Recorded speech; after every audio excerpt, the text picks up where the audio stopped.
Bienvenue aujourd'hui donc au sein de l'association, au siège de l'association. Bien sûr, voilà, je vais rappeler les quelques règles de respect des gestes barrières parce que tout ceci ne vaut que si les uns et les autres nous respectons les gestes barrières, des masques bien posés, éviter les contacts. Nous-mêmes, pour le micro, on va essayer régulièrement le passage de l'un à l'autre, de désinfecter. Et puis on aérera. Bref, nous allons respecter les gestes barrières. Je crois que nous le devons bien aux professionnels qui, dans notre association, soignent et accompagnent au quotidien. Et puis que nous le devons bien également pour les personnes fragiles que nous accompagnons. Je crois que ce qu'il faut quand même retenir de tout cela, c'est que ce que nous faisons, nous le faisons pour celles et ceux qui soignent et accompagnent, et nous le faisons pour les personnes qui sont les plus fragiles. Alors, bien sûr qu'en cette période, nouvelle année, je veux personnellement et au nom du conseil d'administration, au nom de la direction générale, vous présenter tous mes vœux pour cette année 2021. Une année que nous venons de passer, dont on se dit qu'on n'aimerait pas qu'elle se réplique en 2021, et en même temps, elle commence à peu près sous les mêmes auspices. Espérons qu'elle pourra effectivement, elle se terminera mieux que l'année 2020. Alors, bien sûr qu'on a rencontré des grandes difficultés en 2020. Bien sûr que ça a été très difficile de la vie dans nos établissements et services. Bien sûr qu'il y a eu beaucoup de souffrances, des deuils à faire. Et puis en même temps, j'aimerais retenir quand même de cette année 2020, d'abord qu'on a tenu. Premièrement, on a tenu. Et quand je dis on a tenu, vous avez tenu, les uns et les autres. C'est-à-dire qu'en fait, vous avez répondu présent. Présent devant la difficulté, présent devant la crise. Et je voulais vraiment vous en remercier. Et comme toujours, face à la difficulté, eh bien aussi il y a des choses assez extraordinaires qui apparaissent, de la solidarité, des réponses un peu innovantes, dont on aurait toujours pensé que ça n'était pas possible de le réaliser. Et j'allais dire des petits miracles au quotidien, d'enfants qui sont retournés à domicile et pour lesquels finalement on a réussi à proposer une réponse qui tienne, des organisations entre professionnels qui ont permis de se dépanner les uns les autres, de répondre présent là où il y avait le plus d'urgence. Et je pense que c'est aussi ça qu'il faut que l'on retienne de cette année 2020. Alors, 2021, bon, 2021, ça va être quand même l'année de notre projet stratégique, voilà, et c'est quand même toujours assez enthousiasmant que de réfléchir et de se projeter, bon, en disant alors, dans 5 ans, où est-ce que nous avons envie d'être, comment nous avons envie que notre association évolue, quelle responsabilité je peux prendre dans cette évolution de notre association. Donc nous avons la chance en 2021 de pouvoir nous projeter vers l'avenir. Et puis on sait que bien évidemment on aura encore besoin de solidarité et on aura encore besoin d'engagement pour répondre finalement à l'inconnu. Parce que c'est peut-être ça finalement le plus difficile actuellement, c'est que on ne sait pas comment les choses vont réellement évoluer, et donc assez facilement, j'allais dire, l'inquiétude ou la peur peuvent prédominer. Et je crois que justement, c'est ensemble, parce qu'on fait communauté, que l'on peut dépasser ces inquiétudes. Ce qui est sûr, c'est que c'est moi le feu que je formule pour l'année à venir, c'est qu'on fasse communauté.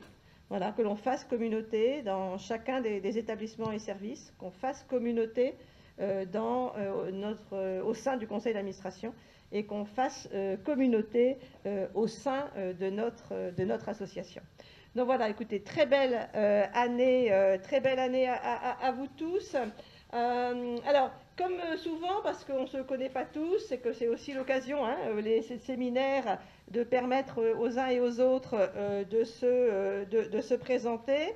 J'allais dire, nous avons des petits nouveaux dans notre association. Alors, je vais commencer par le conseil d'administration avec un petit nouveau qui est James Guilpin. Parce que les séminaires, c'est aussi un séminaire avec les directeurs. Et donc voilà, donc j'ai peut-être laissé à James Guilpin la possibilité, peut-être sans micro, mais de pouvoir se présenter. Peut-être en gardant le masque, James, malgré tout. Ah, je garde le masque. Je suis un vieux petit nouveau. Voilà, j'étais administrateur du château d'Ailly et du foyer Sainte-Chrétienne à Épernay pendant quelques années. Aujourd'hui, je suis toujours dans cette structure. J'ai l'honneur d'être sollicité pour rejoindre Livre et Devenir, ce dont je suis très honoré. Je suis là aujourd'hui à ce titre. Et ces messieurs-là m'ont confié une opération de fundraising, de levée de fonds sur la Marne, sur les élections marnais, pour financer un certain nombre de travaux. Bon, c'est une mission très intéressante. Comme je suis un régional de l'État, j'ai un grand plaisir de faire avec votre assistance. Merci. Merci beaucoup, James. Donc nous avons eu le bonheur de voir notre association s'agrandir l'année dernière avec le dispositif médico-éducatif du Perche. Et donc là, nous accueillons sa nouvelle directrice, Marie Benoît, qui ne doit pas non plus, que tout le monde ne doit pas connaître, donc notamment les administrateurs. Je vous laisse peut-être vous présenter rapidement.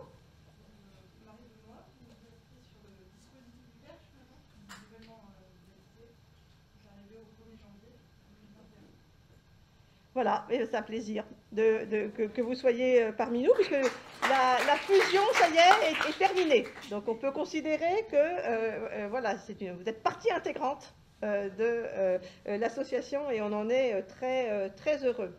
Nous avons également accueilli une nouvelle directrice des affaires financières, en la personne de Mélanie Millet. Peut-être que tout le monde la connaît, mais quand même, il n'y a pas de raison. Donc, puisqu'elle participe au conseil d'administration. Donc voilà. Mais... Je crois qu'il n'y a qu'une personne qui ne me connaît pas, c'est Sabrina. D'accord. Et nous avons fait connaissance tout à l'heure. Donc Mélanie, je suis la directrice financière depuis début septembre. Voilà. Alors, une dont je suis sûre que vous ne la connaissez pas, parce qu'elle vient vraiment d'arriver, c'est Servane Lyon de Villers, donc la nouvelle directrice qualité.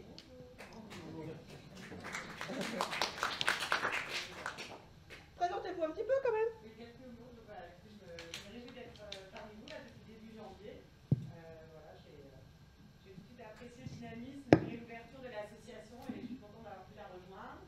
Pour vous donner un petit peu de mon parcours, je pense que tout le monde a LinkedIn aujourd'hui, mais je viens du secteur de la santé.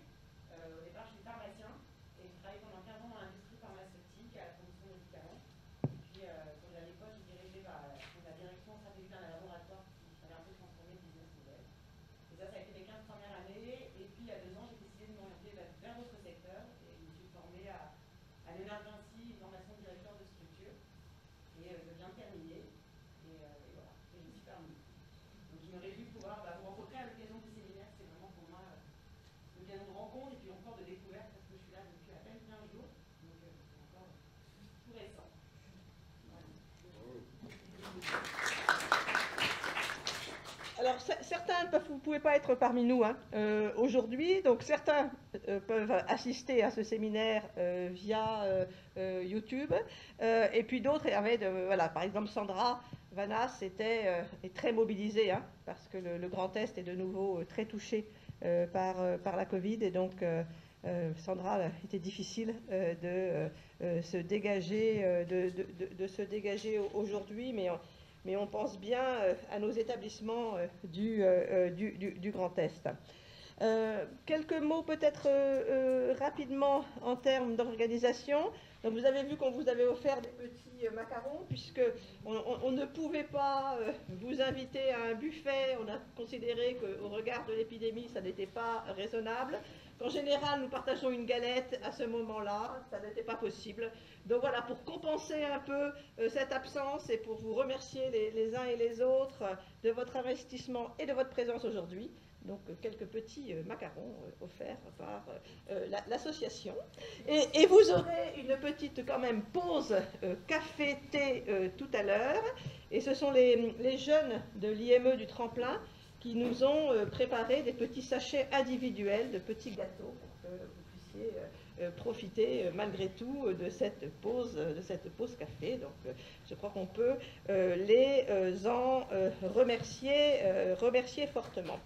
Ouais, merci à eux. Peut-être, j'ai parlé des arrivées, peut-être je voulais signaler un départ. On lui avait proposé de venir aujourd'hui, il se trouve qu'elle ne pouvait pas. C'est Béatrice Argentin. Donc Béatrice Argentin va nous quitter. Ça correspond à un souhait de sa part. Mais je voulais vraiment faire un petit mot très particulier pour elle, parce qu'elle a eu vraiment un investissement extraordinaire dans notre association. S'il y en a une qui a été porteuse d'innovation, porteuse d'énergie, porteuse du respect des personnes, c'est bien Béatrice. Donc elle a été longtemps fidèle, hein, c'est une ancienne de l'association. Et donc je voulais vraiment saluer son départ, et en saluant son départ, saluer son action au sein de l'association. Donc merci à elle. Voilà, et elle s'est installée maintenant en province, donc j'espère qu'en province, elle trouvera l'équilibre qu'elle mérite.